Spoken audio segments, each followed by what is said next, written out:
Tes. Assalamualaikum warahmatullahi wabarakatuh.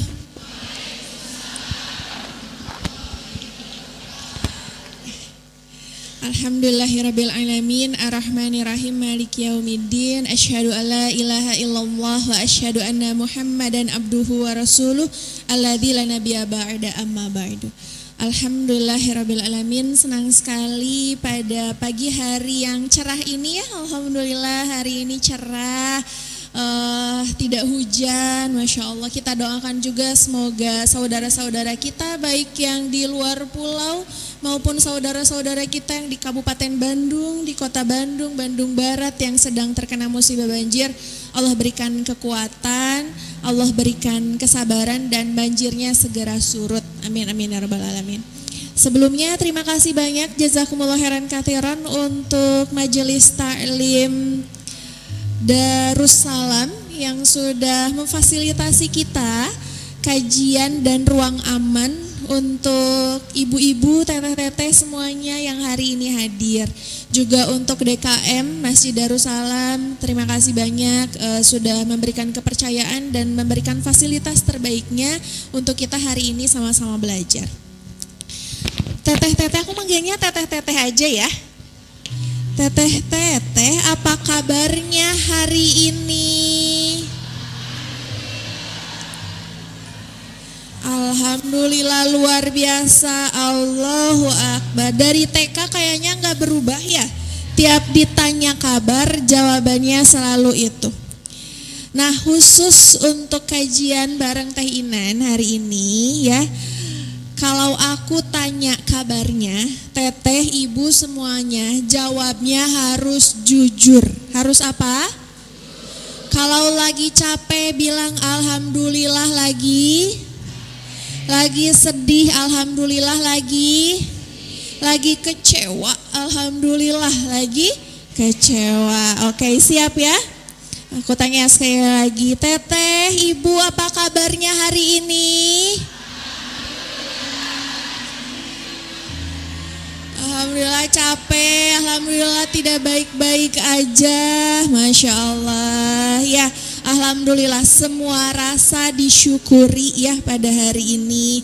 Bersyukur hari ini Allah masih menyayangi kita, mengizinkan kita untuk datang ke majelis-majelis ilmu yang dimana teh betul tadi yang butuh nutrisi itu bukan hanya tubuh kita, bukan hanya fisik kita, tapi juga jiwa kita. Butuh nutrisi iman, butuh vitamin hati supaya kita bisa menjalani kehidupan ini jag-jag gua ringkas ya. Bukan hanya fisiknya tapi juga hati dan keimanannya. Teteh boleh minta tolong dikecilin dulu musiknya. Oke, Teteh sebelum mulai tangan kanannya masih ada? Ada, coba angkat, bener gak ada? Ada. Alhamdulillah ya Allah, tangan kananku masih ada. Sekarang simpan tangan kanannya di pundak teman sebelah kanan. Nah, ikuti kata-kata aku ya. Ikuti. Hai Besti, hari ini kamu cantik sekali. Wangi banget. Makasih ya Besti, sudah kuat sampai hari ini. Walaupun aku tahu banyak luka dan ujian yang kamu sembunyikan, tapi aku bangga sekali kamu masih bertahan sampai hari ini. Besti, hari ini kita mau belajar jadi perempuan yang bahagia bareng Teh Inan. Jangan lupa nyatet ya. Jangan lupa share. Jangan lupa tag. Biar ilmunya jadi pahala jariah. Kalau aku ngantuk, tolong ya Besti, cubit pipiku. Tangan kirinya kita balas dendam. Siap. Hai juga Besti, yang selalu terlihat kuat tapi diam-diam menangis karena sudah banyak terluka dan disakiti.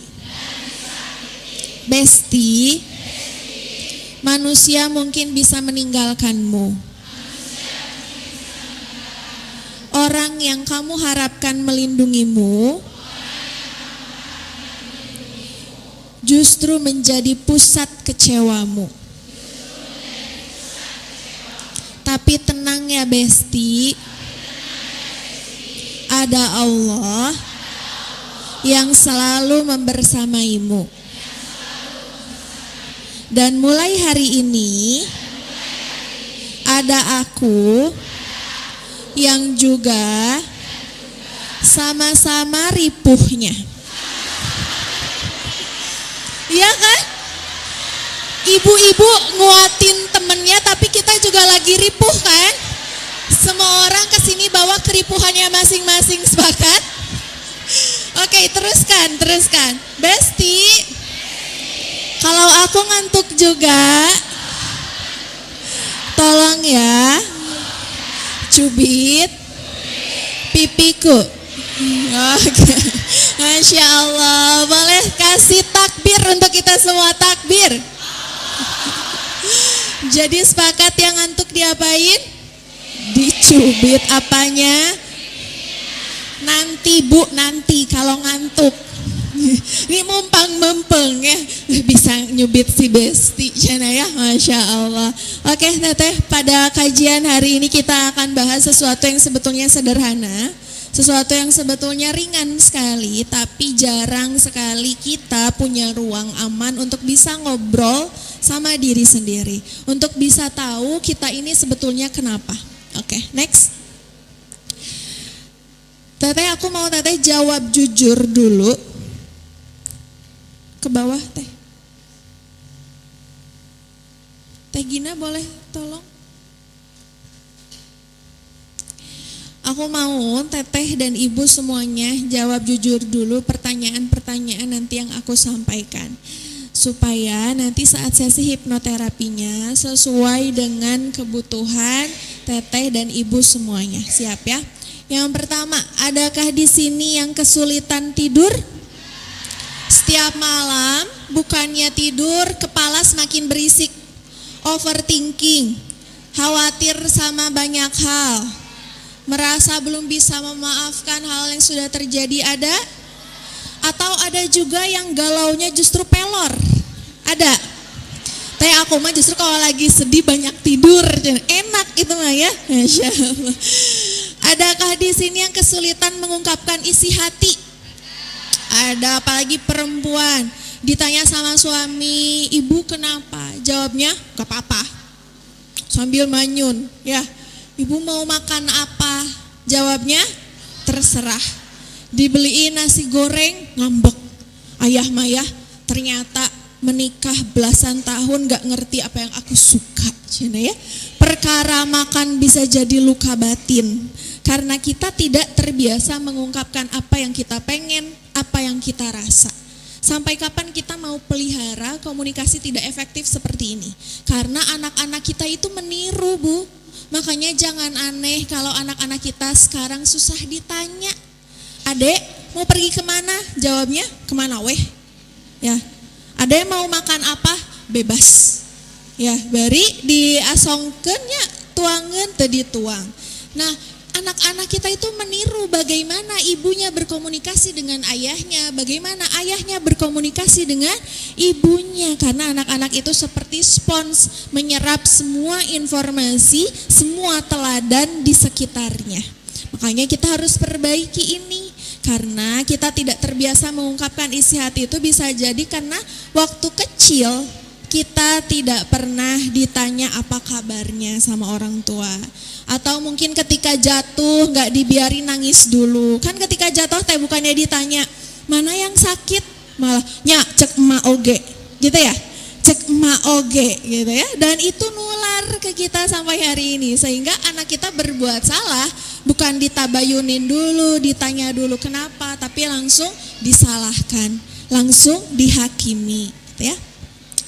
Adakah di sini yang memendam luka bertahun-tahun? Bilangnya udah baik-baik aja, tapi diam-diam masih ingat kejadian menyakitkan di masa lalu ada? Biasanya nih emak-emak denial, enggak, aku mah udah kuat, aku mah udah kebal, cina ya. Padahal itu kalau kita bisa sentuh sedikit saja alam bawah sadarnya, itu kita bakal tahu ada banyak luka apa di dalam batin kita. Apalagi kita dulu diasuhnya dengan metode VOC, ya. Metode kolonial, betul enggak? Ya, metode gebuk, cubit, bentak ya, yang kemudian itu menjadi karakter kita sampai hari ini. Kenapa? Karena di dalam diri kita itu ada anak kecil yang masih hidup sampai sekarang. Dan anak kecil di dalam diri kita itu belajar, oh gini ya caranya jadi ibu. Oh caranya marah itu dengan bentak. Caranya marah itu dengan melukai. Caranya marah itu dengan teriak-teriak. Caranya marah itu dengan mencubit, dengan memukul. Padahal sebetulnya ibu mau gak sebetulnya nih kalau lagi sadar melakukan itu ke anak? Enggak. Tapi kenapa itu kadang tidak terkontrol? Nah itu bisa jadi dorongan dari luka batin di masa lalu, terutama di masa-masa pengasuhan. Ya nanti insya Allah kita akan bahas. Adakah di sini yang kesulitan mengontrol emosi? Mak-mak halo?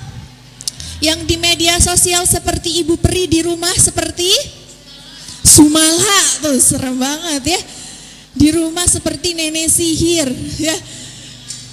Teteh pernah gak ngerasa, ibu pernah gak ngerasa anak melakukan kesalahan kecil? Misalnya hanya perkara numpahin air, tapi kita marahnya bisa berlebihan. Ya, bahkan besok teh masih bisa diungkit, masih punya tenaga untuk mengungkit. Padahal sesederhana numpahin air kan apa susahnya, tinggal dilap ya.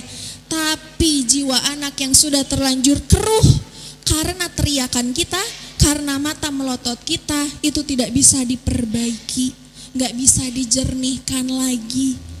Satu teriakan kita bisa merusak jutaan bahkan miliaran sel syaraf di dalam otak anak. Dan catat ini Bu, syaraf yang sudah pecah, syaraf yang sudah terputus itu tidak bisa diperbaiki.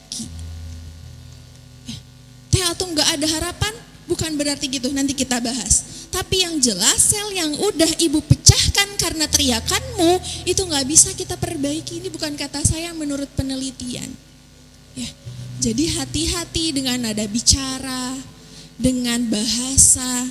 Karena Bu, anak-anak itu ketika dinasihati dengan cara teriak, yang mereka ingat itu bukan nasihatnya. Yang masuk ke alam bawah sadarnya itu adalah teriakannya, mata melototnya, cubitannya, ya. Makanya ibu jangan aneh kalau anak-anak kita hari ini lebih masuk dinasihatin oleh gurunya dibanding sama kita ibunya. Lebih masuk dinasihatin sama uaknya, sama neneknya dibanding sama kita ibunya yang melahirkannya. Kenapa? Bukan anak-anak gak mau dengar. Ibu sering gak mendapati anak lagi nonton TV atau main HP, kita panggil, Dek, satu panggilan gak dengar. Dek, ketika teriak, Adek, baru dia nengok. Bukan berarti anak kita teh bonge, Bu, enggak. Bukan berarti anak kita gak bisa dengar atau gak mau dengar. Tapi alam bawah sadarnya sudah terlanjur mencatat, sudah terlanjur merekam bahwa suara ibunya adalah suara yang menyeramkan, yang tidak layak didengarkan. Bahwa suara ibunya adalah suara yang membuat dia selalu ketakutan. Bahwa suara ini adalah suara yang membuat dia merasa gak nyaman, merasa terancam. Makanya alam bawah sadarnya itu merekam, kalau ada suara ini jangan didengerin. Kalau ada suara ini, bolehlah masuk telinga kanan, keluar telinga kiri. Makanya jangan aneh kalau nasihatnya gak nempel. Hari ini mungkin dilakukan, tapi bukan karena kesadaran, tapi karena ketakutan. Takut membuat kita kecewa, takut membuat kita marah. Karena yang dia tahu, ibunya ini akan baik kalau aku nurut. Ibunya ini akan memujiku kalau aku berprestasi. Aku merasa disayangi oleh orang tuaku ketika aku membahagiakan mereka. Tapi ketika aku gagal, ibuku membenciku. Ketika aku jatuh, ibuku memarahiku. Makanya jangan aneh sampai dewasa dia tumbuh menjadi anak yang egois, tidak punya empati.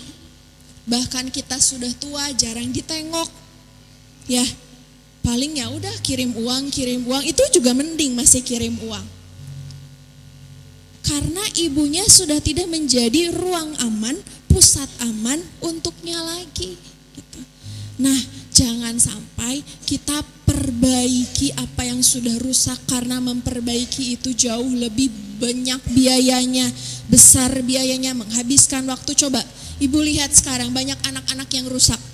Pergi ke psikolog 1 kali, terapi, bahkan hipnoterapi, itu berapa banyak uang yang harus dikeluarkan.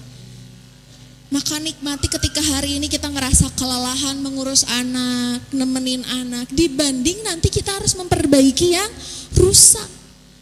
Karena merawat itu jauh lebih mudah daripada memperbaiki. Ya. Adakah di sini yang masih sering nyalahin diri sendiri? Seorang ibu udah ngelampiasin marah ke anak, setelah itu apakah ibu lega? Lega enggak? Ibu udah marah-marah nih sama anak, gara-gara punya masalah sama tetangga atau sama suami, dilampiaskan ke anak. Ibu lega habis itu? Marahnya hilang? Malah yang terjadi apa? Merasa bersalah, sedih, malam-malam lihat anak lagi tidur ya, dengan wajah polosnya. Ade maafin ibu ya, ibu tadi marah-marah. Besoknya diulangi lagi enggak Bu? Diulangi lagi ya. Kenapa? Karena memang yang harus diselesaikan itu bukan anak kita, yang harus diobatin itu bukan anak kita, tapi bisa jadi justru kita. Ya, next. Banyak peran yang dimainkan dalam satu badan. Tubuh kita ini lemah, betul nggak?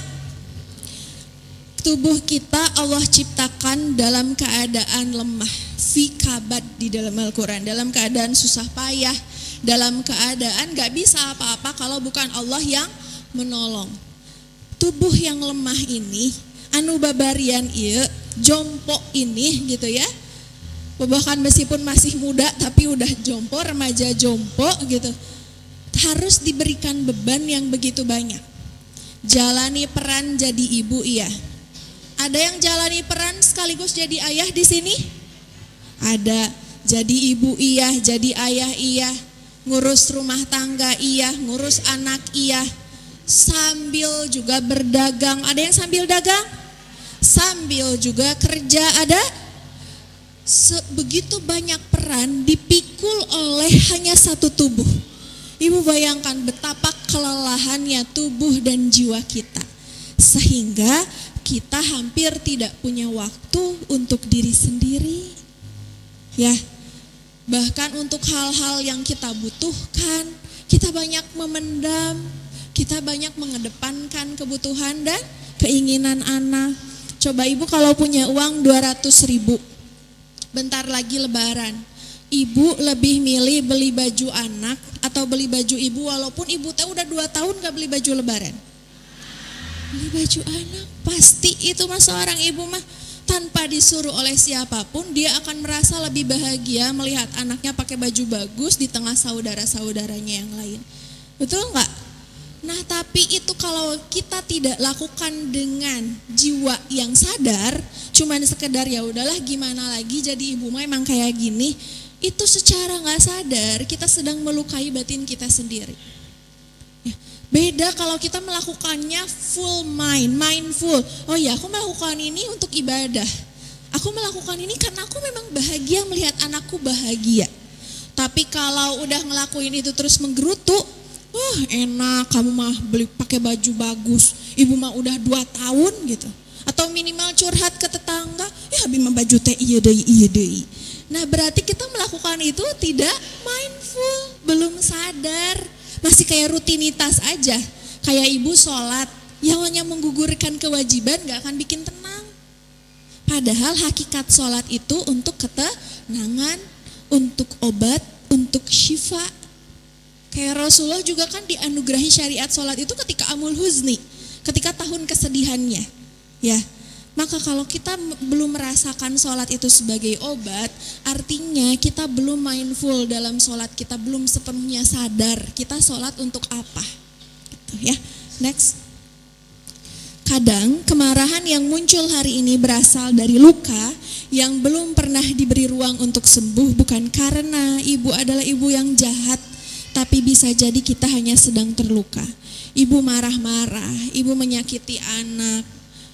Bukan berarti kita ibu yang gagal, bukan berarti kita ibu yang jahat, tapi bisa jadi ada luka di dalam diri kita yang mendorong kita, yang ngasih trigger ke kita supaya kita melakukan hal itu di luar kesadaran dan kemauan kita.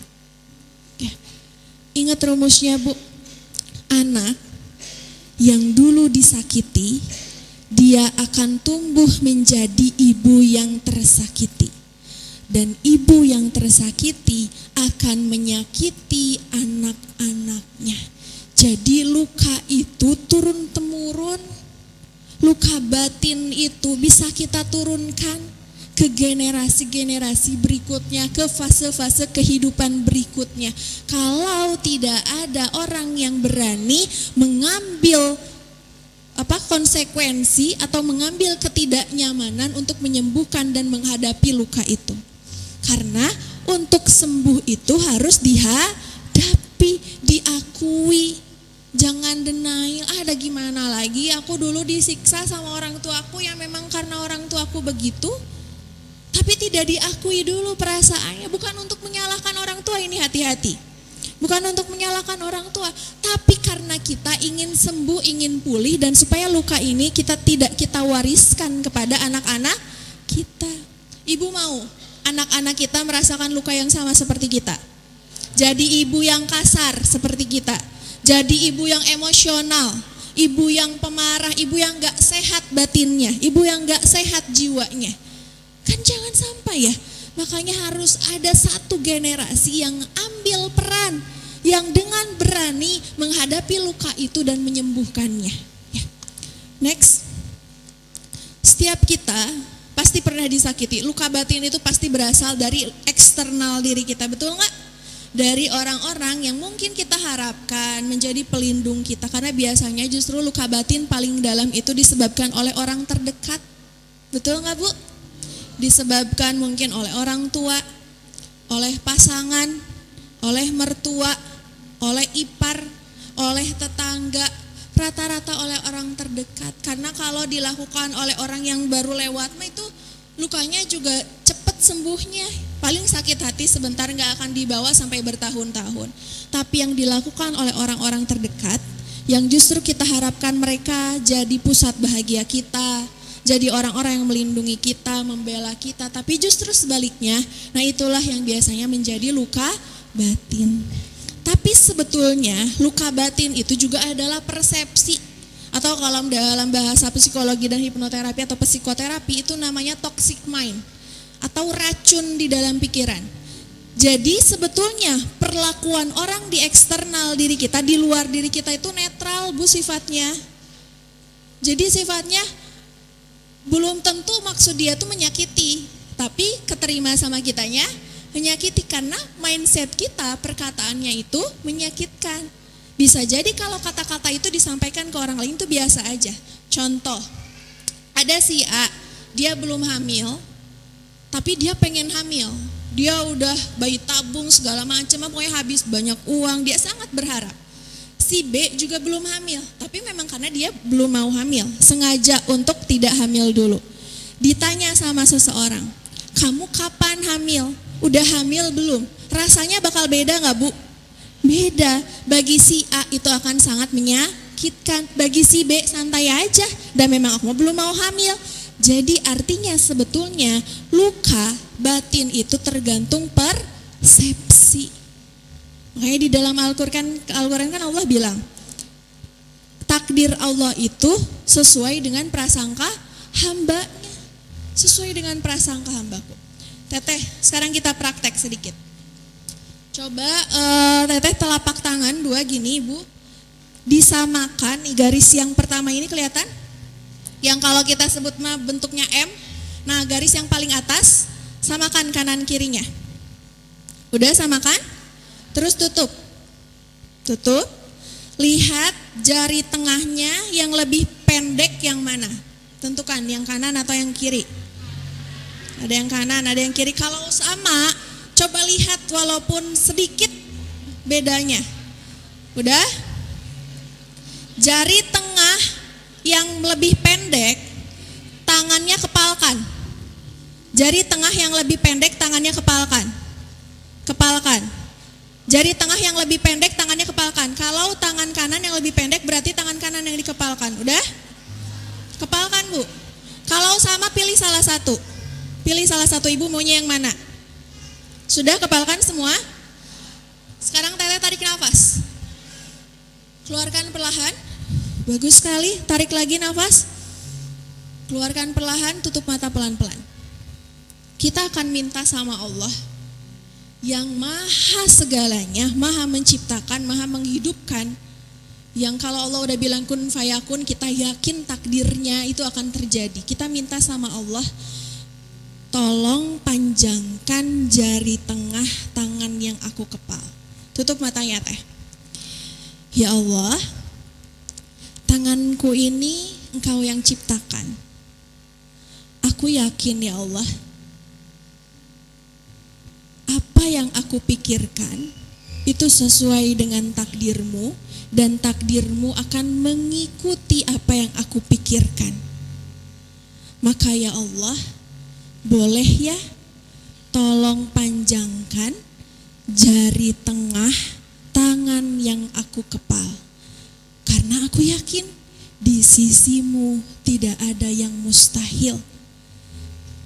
Ya Allah, tolong panjangkan jari tengah yang aku kepal. Rasakan teh tangan kanan, jari tengahnya semakin memanjang seperti karet. Semakin memanjang bersama dengan setiap tarikan nafas dan hembusan nafas, semakin memanjang seperti karet, semakin memanjang. Ya Allah, tolong bantu aku panjangkan jari tengah yang aku kepal. Dalam hitungan ketiga buka matanya. 1, 2, 3. Silahkan teteh samakan lagi. Yang tadi teteh doakan terwujud enggak? Ada yang memanjang? Lebih panjang dari sebelumnya? Masya Allah. Ucapkan Masya Allah. Artinya bu, secepat itu tubuhmu merespon apa yang kau pikirkan. Kalau ibu bilang aku jelek, maka secepat itu tubuh kita merespon. Kita wajahnya jadi kusam, jerawatan, tidak bercahaya. Tapi kalau ibu pede, percaya diri, pakai kerudung warna apapun, percaya diri, pasti bercahaya. Orang lihat juga, ih si teteh ini gelis, cocok pakai kerudung warna beremoronyoy, cina ya. Walaupun kita teh kulitnya sawo matang. Percaya bahwa apa yang kita pikirkan itu Allah akan wujudkan. Yakin sama takdir Allah. Masya Allah, Cung yang tadi berhasil jarinya memanjang? Masya Allah banyak ya.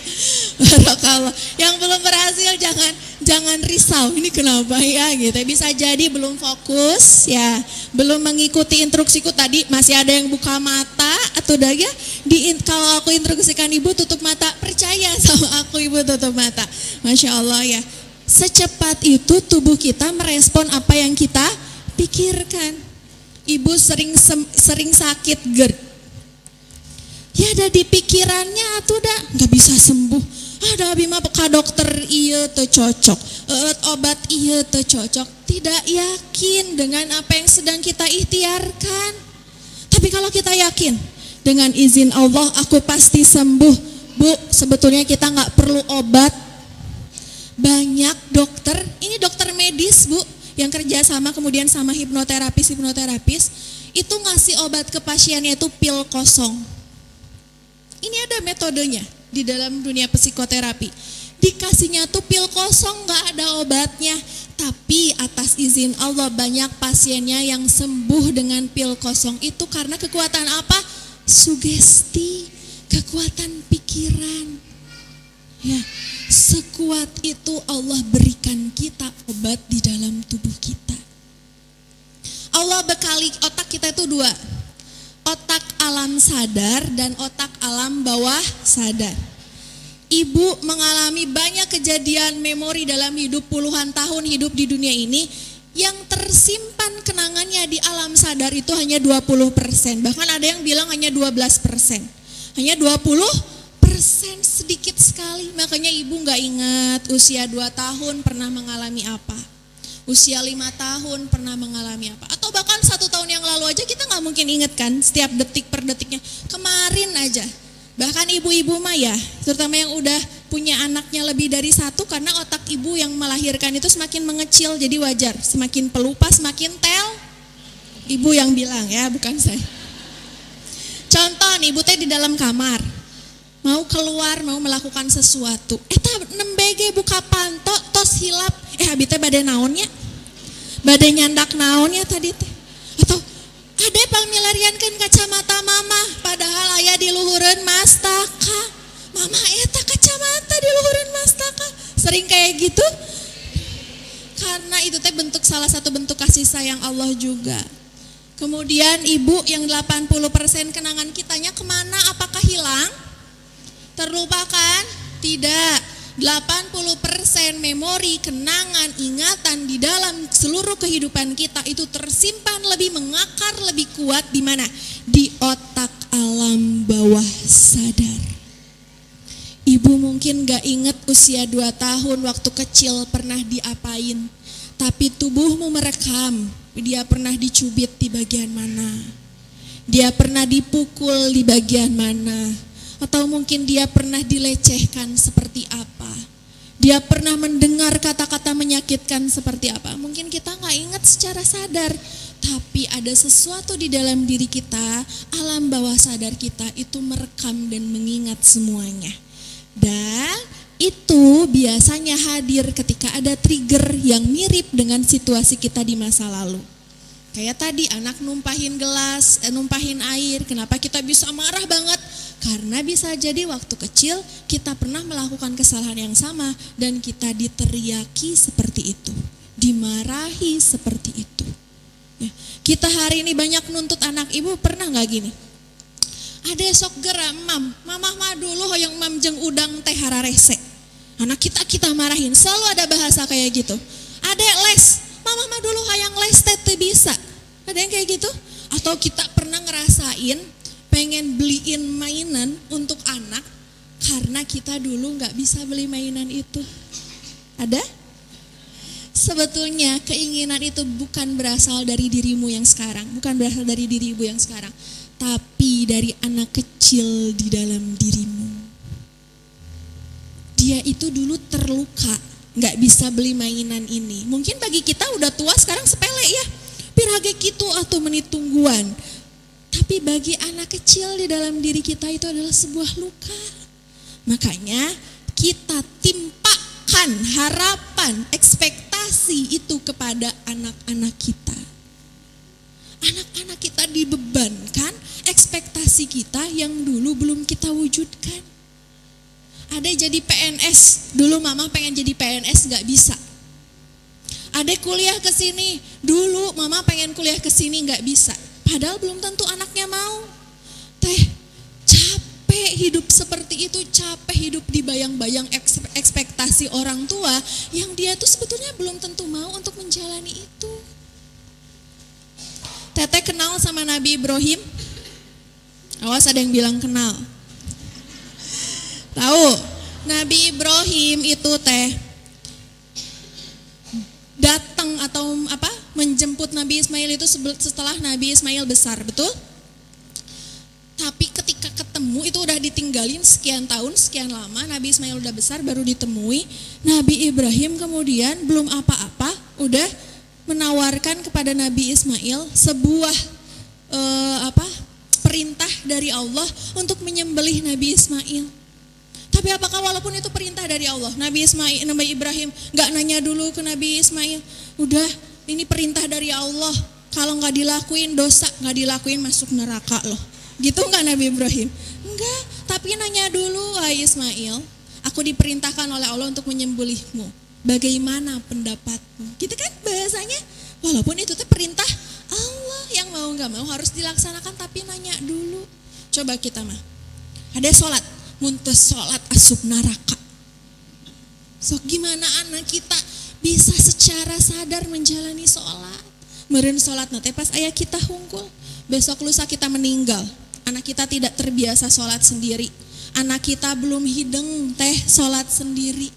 Apa yang mau kita banggakan di hadapan Allah, dan siapa yang akan menyelamatkan kita dari alam kubur, padang mahsyar? Ya, sedangkan salah satu yang bisa menyelamatkan kita sebagai syafaat kita adalah anak yang soleh. Ya. Next. Oh ini sebelumnya dulu teh punten.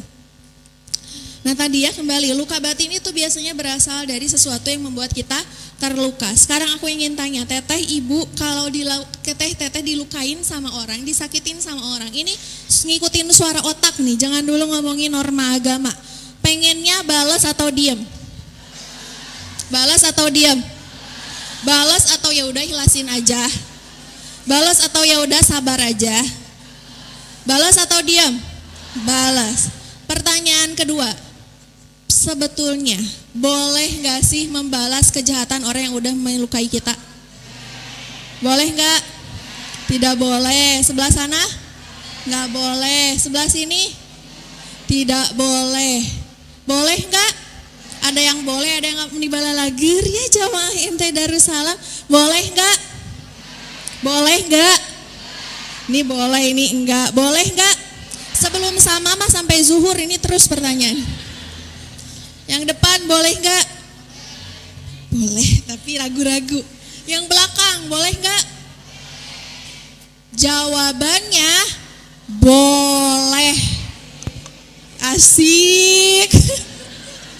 Yes, asik gitu ya. Jawabannya apa teh? Boleh. Boleh. Pertanyaan ketiga. Ini kan boleh nih ya, asik nih, asik yes.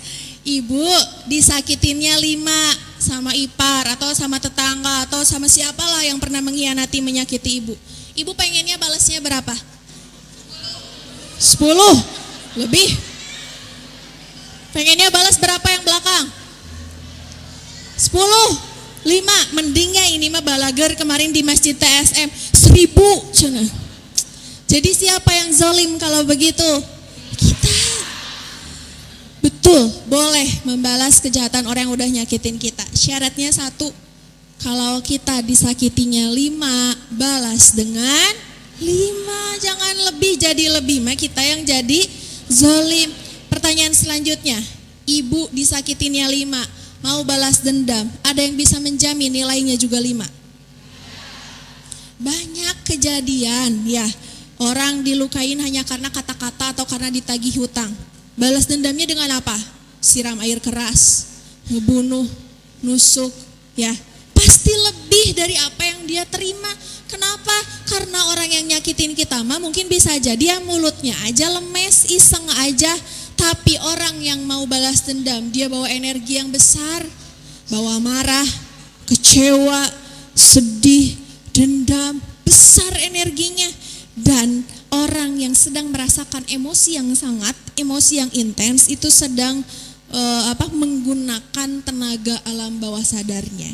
Dan konsep tenaga itu sama dengan konsep memori yang tersimpan di alam sadar kita. Tenaga kita itu hanya 20%, sisanya ada di alam bawah sadar. Makanya kenapa ada kejadian ibu kalau lari meniboyot, tapi lari dikejar anjing. Wah, tiba-tiba sprint. Itu bukan sulap, bukan sihir, tapi yang bergerak siapa? Alam bawah sadar. Makanya kenapa ibu-ibu kalau lagi ngerasain emosi yang intens nih, emosi marah, handeul, capek, itu di rumah bisa prang-preng-prong. Nyuci piring iya, nyuci baju iya, ngepel iya, selesai dalam satu waktu secara kilat. sambil ngomel juga masih ada tenaga. Betul nggak? Itu yang sedang bergerak apa? Alam bawah sadar. Kebayang kalau Allah simpen 100% di alam sadar ibu-ibu. Wah, senggol bacok meren ya. Ada yang nyenggol dikit, tuing, oh larina teh meren ke alun-alun kan itu. Ya, ka uwin meren. Saking besarnya tenaga alam bawah sadar kita, ya. Kata siapa? Kita kalau nyakitin orang, disakitin orang boleh sakitin bales. Bukan kata Ibu Inan tapi kata Al-Qur'an. Next. Allah bilang dalam Quran Asy-Syura ayat 40, perhatikan ayatnya pelan-pelan. Wa jazaa'us sayyi'ah misluha. Balasan dari sebuah kejahatan adalah kejahatan yang setimpal. Dalam ayat ini Allah tuh kayak mau bilang, hambaku yang sudah banyak terluka di dunia, sakit ya, disakitin sama si eta. Terluka ya, kecewa ya, sedih ya, dihianati sama dia. Allah bilang, karena aku ngerti banget perasaanmu, aku tahu kamu pengennya balas kejahatan mereka ya. Allah bilang, sok boleh balas kalau kamu mau, asal dengan cara yang setimpal, dengan cara yang sama, dengan nilai sakit yang sama. Jadi dalam ayat ini Allah validasi dulu perasaan kita, Allah ngertiin dulu perasaan kita. Coba kalau ibu curhatnya sama manusia, sama tetangga, sama netizen di status. Belum apa-apa udah disuruh sabar, ikhlas. Baru juga kemarin suami aku teh direbut sama si eta misalnya. Terus udah disuruh, udah ikhlasin aja, suami kita milik Allah, kembalikan kepada Allah. Kira-kira ibu digituin, bisa sabar atau marah, kesel? Kesel. Ibu baru hilang HP baru beberapa menit yang lalu, terus teman sebelah bilang, udah ikhlasin aja nanti juga diganti sama yang lebih. Semudah itu ikhlas bu? Enggak, karena Allah tahu fitrahnya manusia itu enggak bisa langsung dan butuh proses. Allah proses dulu luka kita, rasa marah kita, divalidasi dulu. Kalau curhatnya sama Allah mah pengennya bales ya, sok boleh. Tapi karena Allah sayang banget sama kita dan gak mau kita semakin terpuruk dengan luka kita, Allah bilang di kalimat selanjutnya, tapi barang siapa yang memilih memaafkan, maka aku akan jaminkan pahala yang besar untukmu. So sweet banget ya. Di kalimat terakhirnya perhatikan Allah bilang gini, innahu la yuhibbuz zolimin. Tenang, walaupun kamu udah maafin dia, kamu gak rugi apa-apa. Urusan dia denganku belum selesai. Walaupun kamu udah ikhlas, udah ridho maafin dia, aku tetap tidak menyukai orang-orang yang zolim. Aku tetap gak suka kok sama dia karena dia udah zolim sama kamu. Coba digituin sama Allah. So sweet gak Allah? So sweet, tapi seringkali kita yang gak sadar ya dengan bahasa-bahasa cintanya Allah. Apakah di ayat ini Allah langsung nyuruh, maafkanlah wahai hambaku, kalau kamu gak maafin kamu masuk neraka. Gitu enggak? Enggak. Dengan cara yang lembut Allah validasi dulu, Allah tawarkan, mau gak maafin, nanti aku kasih pahala. Kadang kan kita berpikir enak banget dia langsung dimaafin gitu ya. Padahal Allah udah bilang innahu la yuhibbuz zolimin. Udah kamu mah yang tenang, hidup yang bahagia, tumbuh dengan sembuh, sembuhkan luka-lukamu, urusan balas dia biar jadi urusanku. Coba kalau Allah udah bilang gitu, bahkan ruang dan waktu gak ada yang bisa mencegah azab Allah, gak ada yang bisa mencegah hukuman dan balasan dari Allah. Jadi udah kita mau pasrah sama Allah ya. Next, kita percepat ya. Ini tadi, memaafkan adalah bagian dari kendali kita, tapi melupakan bukan bagian dari kendali kita. Yang seringkali bikin kita sulit memaafkan itu karena ibu selalu nuntut diri untuk melupakan. Semakin ingatan ingin dilupakan, justru semakin teringat, semakin terngiang-ngiang. Maka jangan menuntut dirimu untuk melupakan. Itu namanya tuh takaful, kita itu membebani diri kita dengan hal yang bukan seharusnya menjadi beban kita. Allah aja la yukallifullahu nafsan illa wus'aha. Kenapa kita takaluf sama diri sendiri? Kenapa kita membebani sesuatu yang sebetulnya bukan menjadi bagian kita? Kita fokus memaafkan, jangan memaksakan diri untuk melupakan. Ya, next. Yang menyakiti dan merendahkanmu itu manusia bukan Bu? Manusia atau malaikat? Maka selama yang menyakiti, yang merendahkan ibu masih manusia, tenang, gak usah risau. Ya, selama yang merendahkan ibu manusia, dia juga punya potensi untuk direndahkan oleh Allah. Selama yang menghinamu itu adalah manusia, dia juga punya pihinaan Bu, pasti punya aib, pasti punya dosa, pasti punya kekurangan. Mungkin hari ini dia bisa menghina kita karena mungkin dia berkelebihan harta dibanding kita. Dia punya kekuasaan, misalnya punya jabatan sehingga bisa semena-mena. Tapi tenang, selama dia masih manusia, ya, maka Allah juga punya potensi untuk merendahkannya. Tenang, ya. Selama bukan Allah yang meninggalkanmu, hidup kita akan baik-baik saja. Selama bukan Allah yang membencimu, hidup kita akan tetap berjalan menyenangkan. Dan selama bukan Allah yang mengabaikanmu, hidupmu akan tetap dipenuhi karunia. Jadi jangan takut, yang meninggalkanmu itu manusia. Dia memiliki kelemahan juga sepertimu. Yang membencimu juga manusia. Dia juga memiliki dosa dan aib sepertimu. Dan yang mengabaikanmu juga manusia. Dia memiliki hati, pikiran yang mudah berubah. Hari ini benci, besok tiba-tiba muji-muji. Hari ini muji-muji, besok ngomongin di belakang. Manusia bukan itu?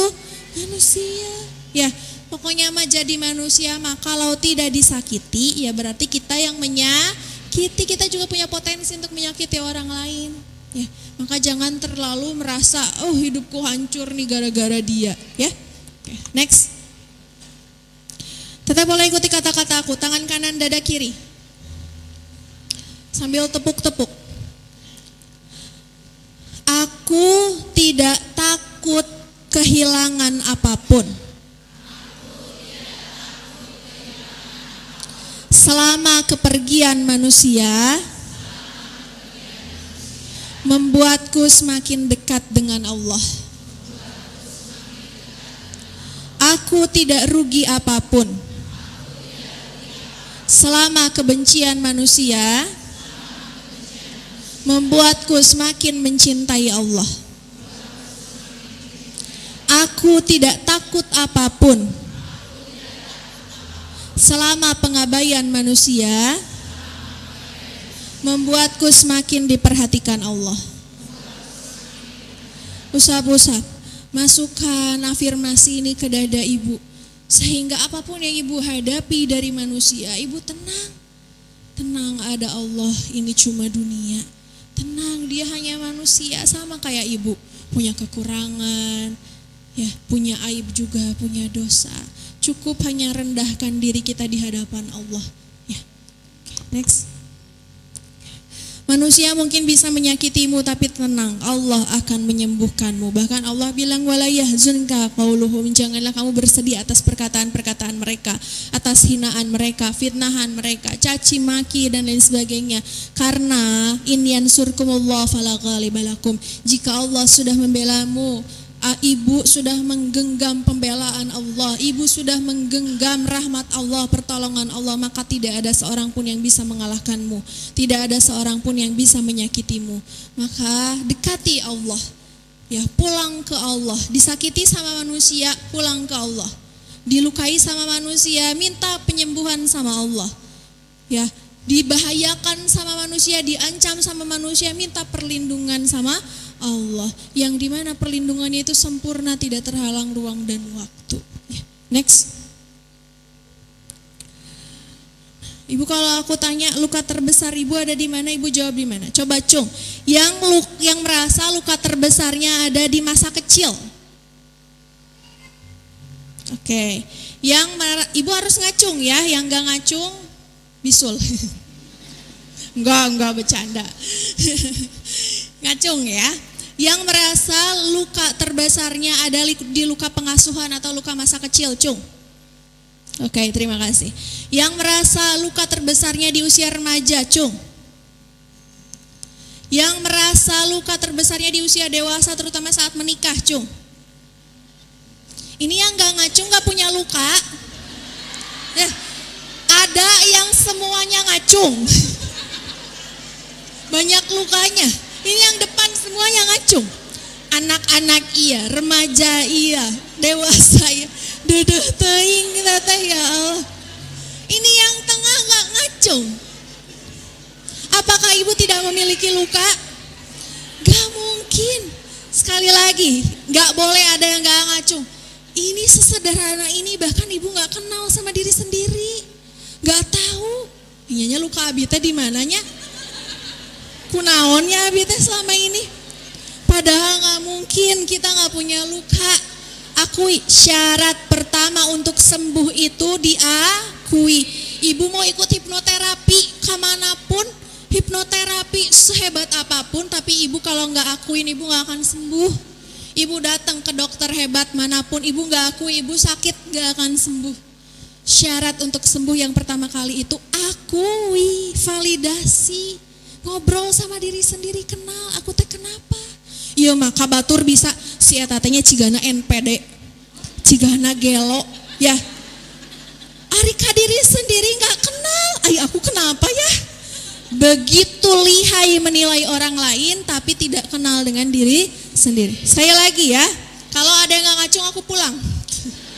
Ya iya kan pasti pulang, masa nginep di sini.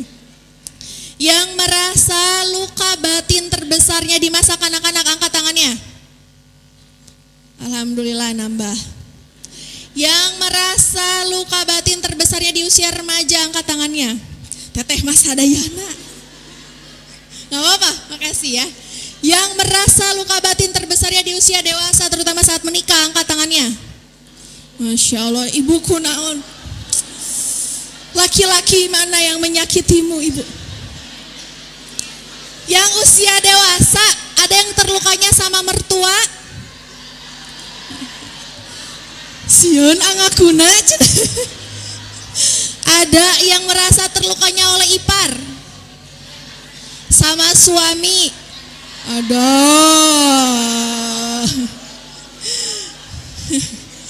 Ibu tahu nggak? Alam sadar ibu yang barusan jawab, bukan alam bawah sadar. Dan alam sadar itu seringkali jadi jebakan. Ibu merasa luka ibu tuh ada di suami. Apa-apa salah si bapak, salah suami. Suami yang gak bisa memahamiku, suami yang gak bisa mencintaiku, gak bisa romantis. Itu bisa jadi hanya permukaan gunung es aja. Di dalamnya ada akar gunung es yang lebih besar, yang justru biasanya berasal dari luka masa kecil atau luka pengasuhan.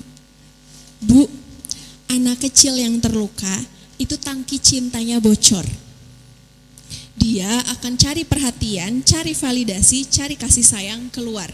Karena dia gak dapet itu dari orang tua atau di rumahnya. Tapi karena tangki cintanya bocor, ibu nih beranjak remaja, dewasa, sampai sekarang menikah, ibu tetap merasa gak dicintai. Tetap merasa gak dihargai. Sebanyak apapun orang bilang, Masya Allah ibu hebat sekali, Masya Allah teteh cantik banget. Sebanyak apapun cinta yang diberikan oleh suami, sebesar apapun cinta yang diberikan oleh mertua, oleh ipar, oleh anak bahkan, itu terasa kosong. Ibu tetap ngerasa gak dicintai, ngerasa gak dihargai, ngerasa banyak terluka. Kenapa? Karena ada tangki cinta di dalam dirimu yang sudah terlanjur bocor. Ibu mau suami ngasih perhatian sebanyak apapun, tapi kalau luka pengasuhan atau luka anak kecilmu tidak diobati, tetap apa-apa salah suami. Padahal belum tentu. Ya, belum tentu. Bahkan Bu, banyak kasus KDRT, perselingkuhan, itu sebetulnya bisa jadi bermula dari luka pengasuhan. Walaupun secara kasat mata itu pure salah suaminya. Tapi ini dimulai dari cara dia memilih pasangan. Anak-anak perempuan yang waktu kecilnya kehilangan sosok ayah, tidak dekat dengan ayahnya, berpotensi memilih pasangan yang salah. 80% loh Bu, ini menurut penelitian. 80% anak-anak perempuan yang dapat kekerasan oleh ayahnya, tidak dekat dengan ayahnya, berpotensi mendapatkan pasangan yang salah. Jadi semua tuh bermula dari situ. Jadi jangan dulu menghakimi suami. Pulang dari sini minta maaf. Ya, minta maaf sama suami. Coba ibu lihat ya. Laki-laki dewasa ketemu kita udah dewasa. Udah kebentuk egonya. Ya kita teh goreng adat. Nah udah kebentuk, betul gak? Keras kepalanya sudah terbentuk. Dan kita menuntut suami kita untuk memahami kita. Adilkah untuknya? Nah, kita ke rumah tangga teh bawa luka, Bu. Kita ke rumah tangga teh bawa banyak luka batin. Kita harap suami kita yang menyembuhkannya. Padahal dia gak tahu apa-apa gak terlibat dengan luka masa kecil kita. Adilkah untuknya? Makanya pentingnya seorang ibu sadar dengan lukanya.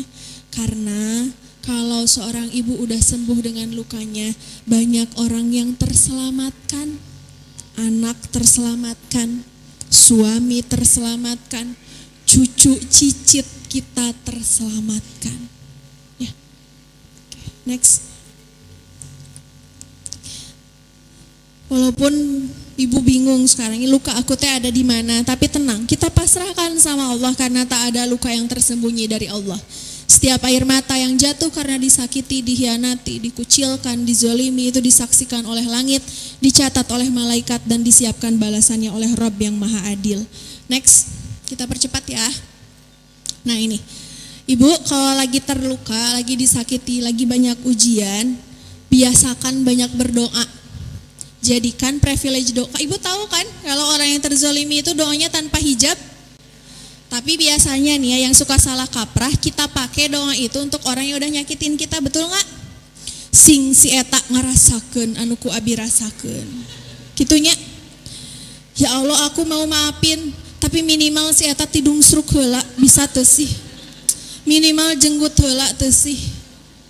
Minimal dia ngerasain dulu apa yang aku rasain dulu enggak sih? Padahal teh kalau kita pakai doa itu untuk orang yang udah nyakitin kita, kita yang rugi.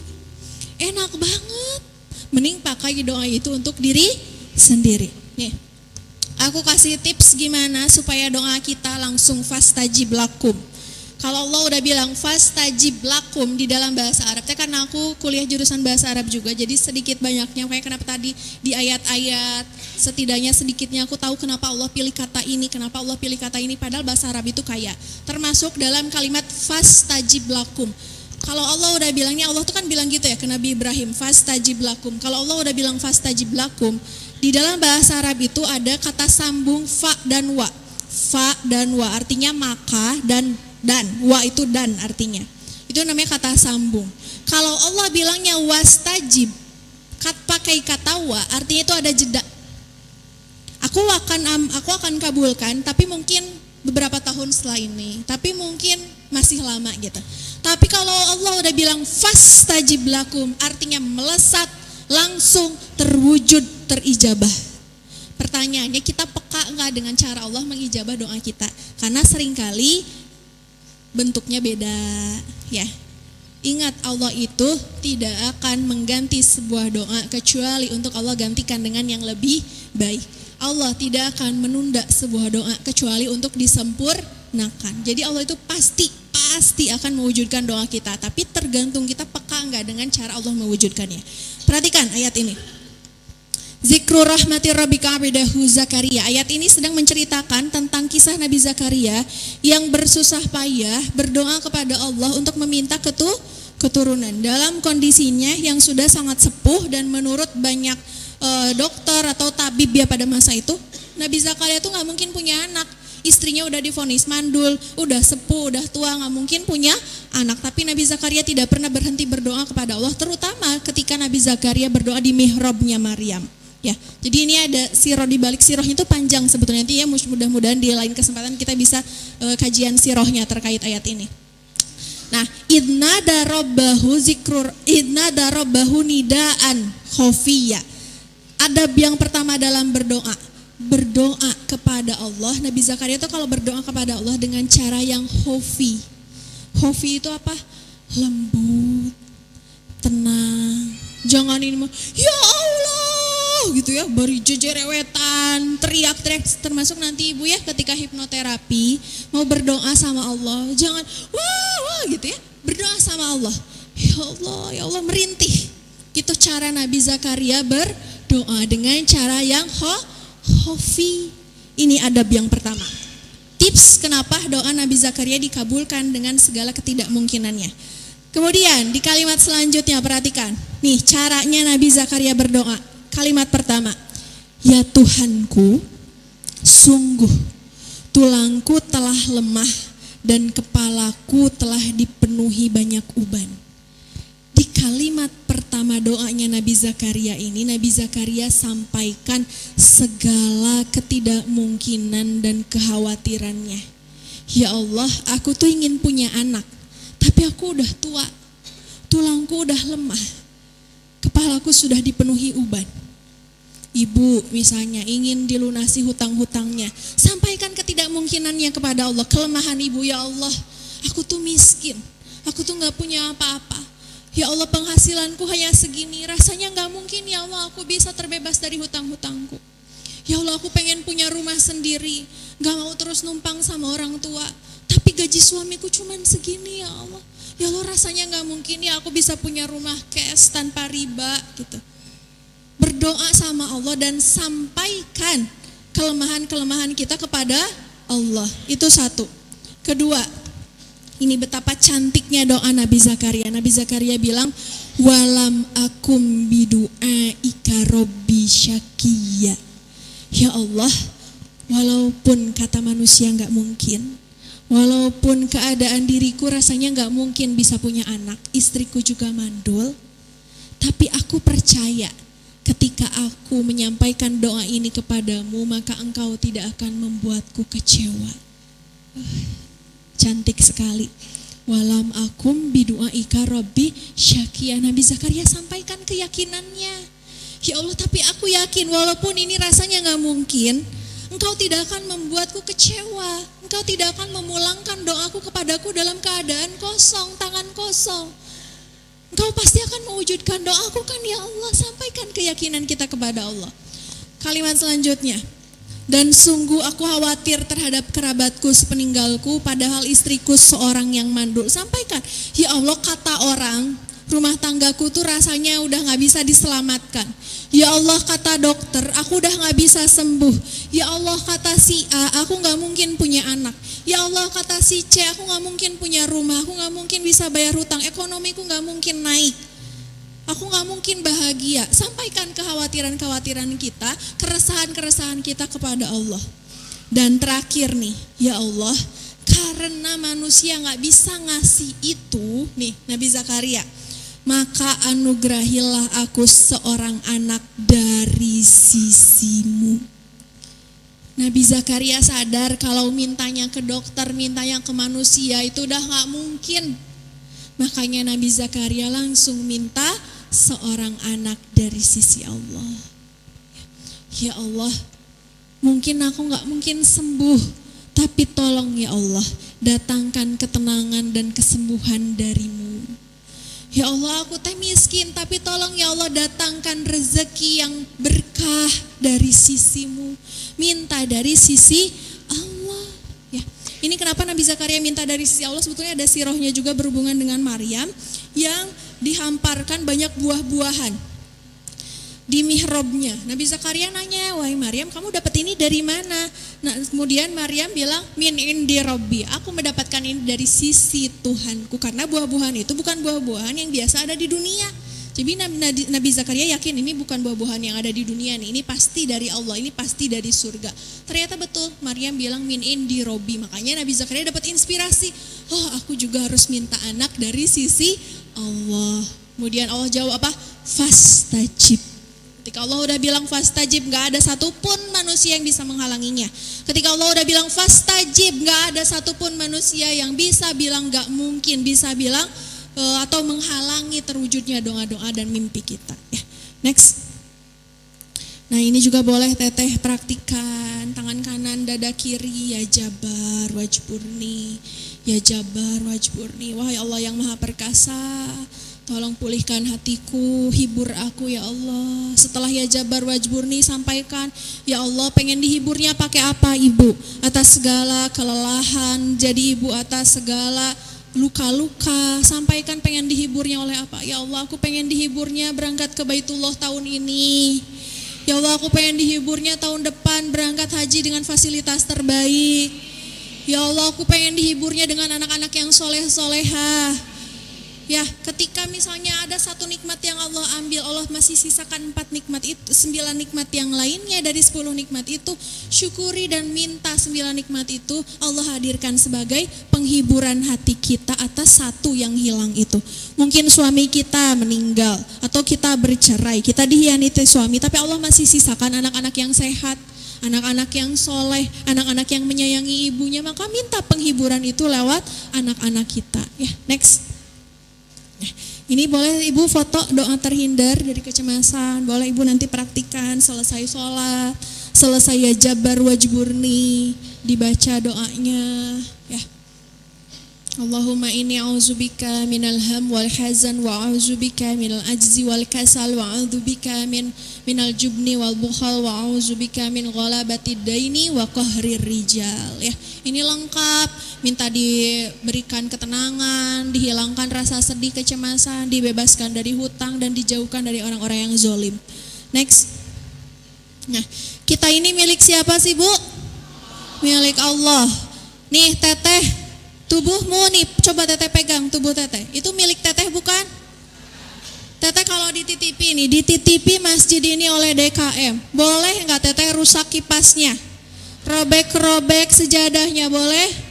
Maka tubuh teteh yang Allah titipkan kepadamu itu juga harus dijaga. Jiwa teteh yang Allah titipkan kepadamu juga harus dijaga, dirawat. Tubuh kita milik Allah. Allah hadirkan kita, Allah titipkan tubuh dan jiwa kita ini dalam keadaan fitrah. Kullu mauludin yuladu alal fitrah, dalam keadaan bersih, dalam keadaan suci.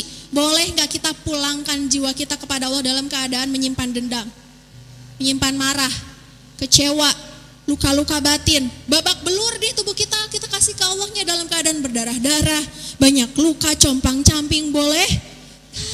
Kita dititipi dalam keadaan fitrah, maka kembalikan jiwa kita itu dalam keadaan fitrah. Kayfa takfuruna billah wa kuntum amwatan fahyakum thumma yumitukum thumma yuhyikum thumma ilaihi turja'un.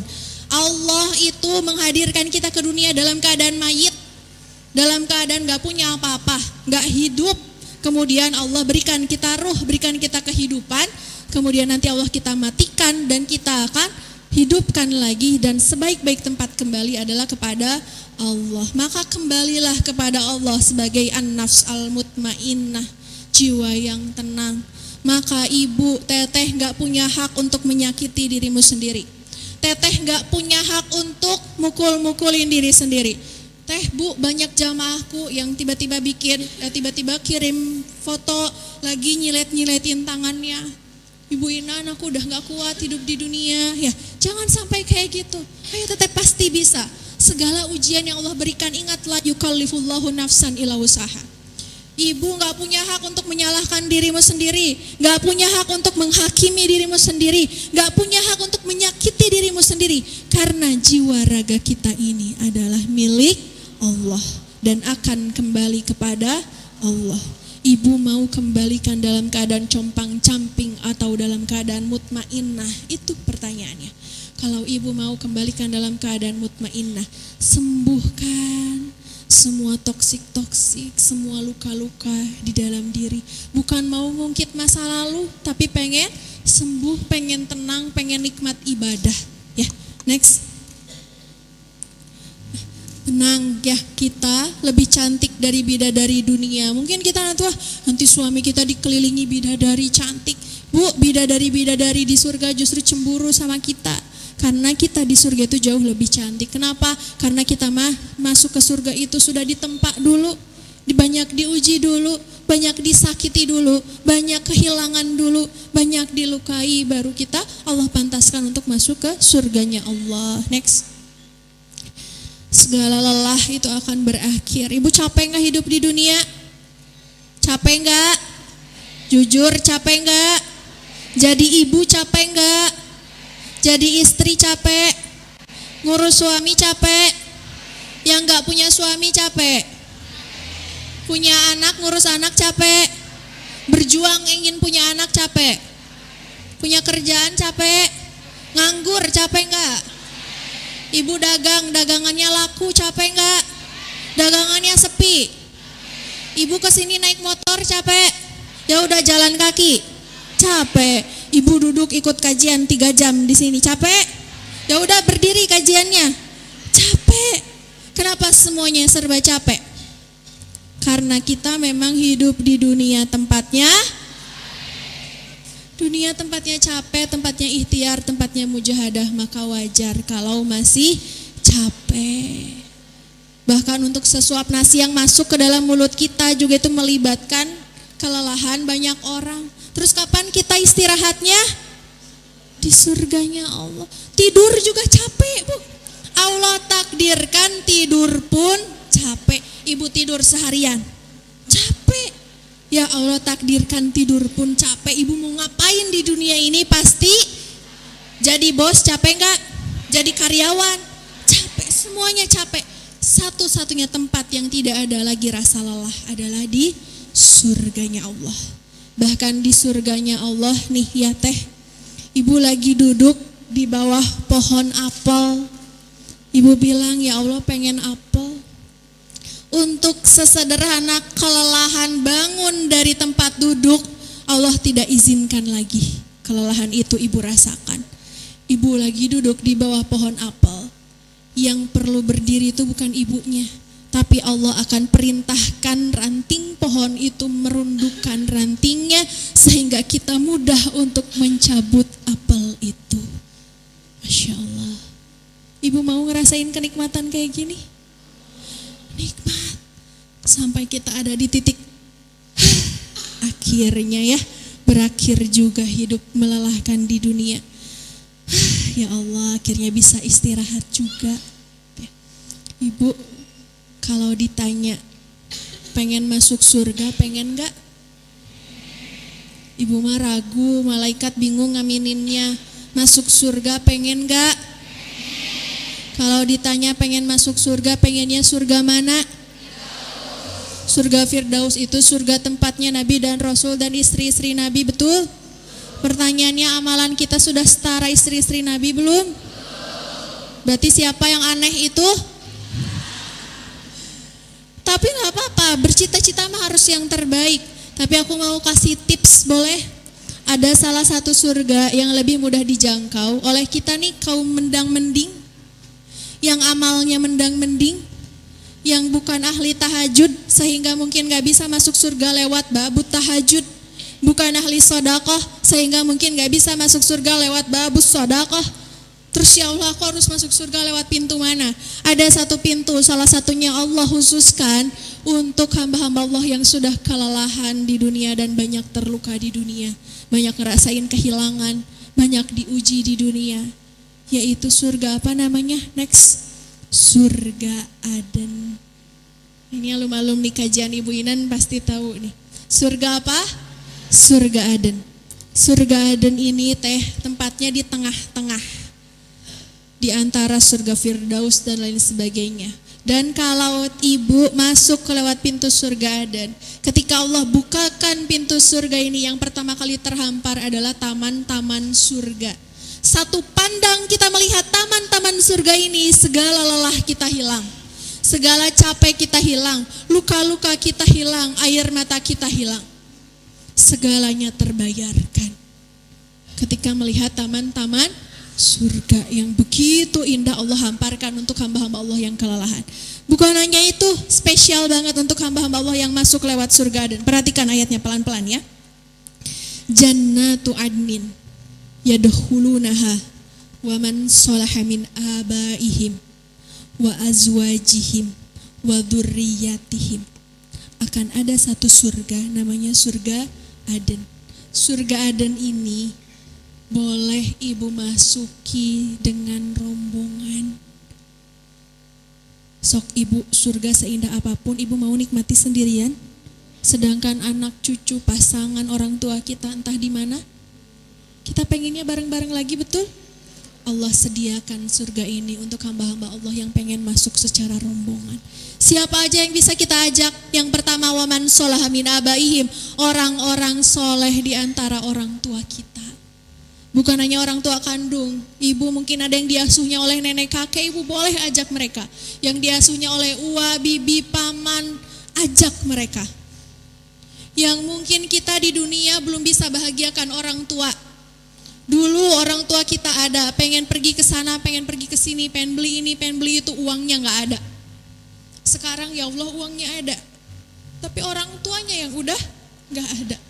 Maka jangan putus asa.